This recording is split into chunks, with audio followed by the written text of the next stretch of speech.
Good afternoon, I'm Wendy Petrie, and this is your afternoon news fix for Thursday, the 12th of September.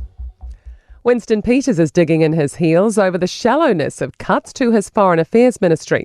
Most other agencies were required to find 6.5% savings, but Foreign Affairs only had to find 1%. Just released budget documents reveal officials advised the Finance Minister against exempting Foreign Affairs from major cuts, saying there was no clear rationale for making an exception.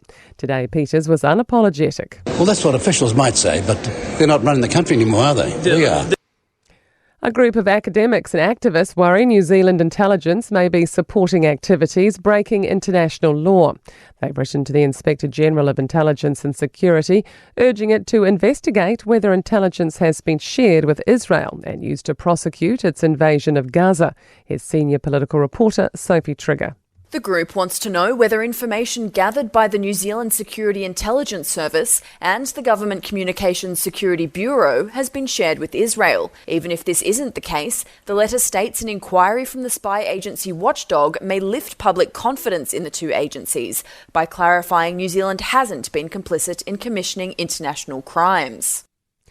Inflation appears to have plummeted. New analysis by ASB estimates inflation in the year to August was just 1.1%, the lowest inflation rate since 2016. Here's business reporter Michael Sergel. Stats NZ figures show food prices have risen 0.4% due to rising prices for burgers, brunches, takeaway coffees, olive oil, chocolate and butter. However, fuel, airfares and accommodation have all been getting cheaper. ASB says it's increasingly confident inflation is back within the Reserve Bank's 1 to 3% target range, making further OCR cuts more likely.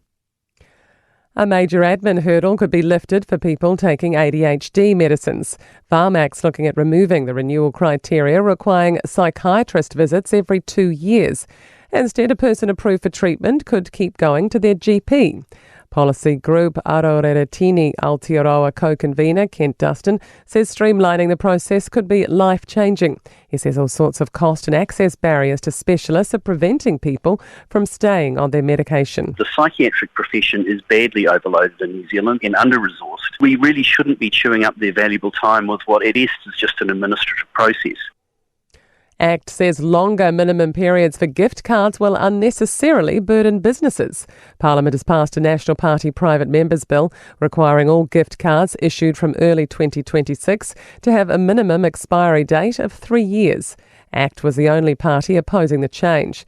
Consumer Affairs spokesperson Pamjit Palmer says a 3-year period is arbitrary and will leave businesses ongoing liabilities to pass on when businesses sell. Any business card that has been sold and is not redeemed becomes that liability of that business. And so that needs to be passed on to that new business.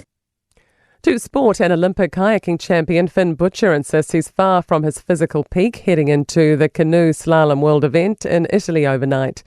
After a month off, Kiwi golfer Ryan Fox is hopeful his hip injury will stand up to the rigours of this weekend's Irish Open. And day 4 of the New Zealand-Afghanistan cricket test has been abandoned after heavy rain in Great Noida overnight. I'm Wendy Petrie. That's your latest news fix. We'll be back with the next update tomorrow morning from the Newstalk ZB newsroom.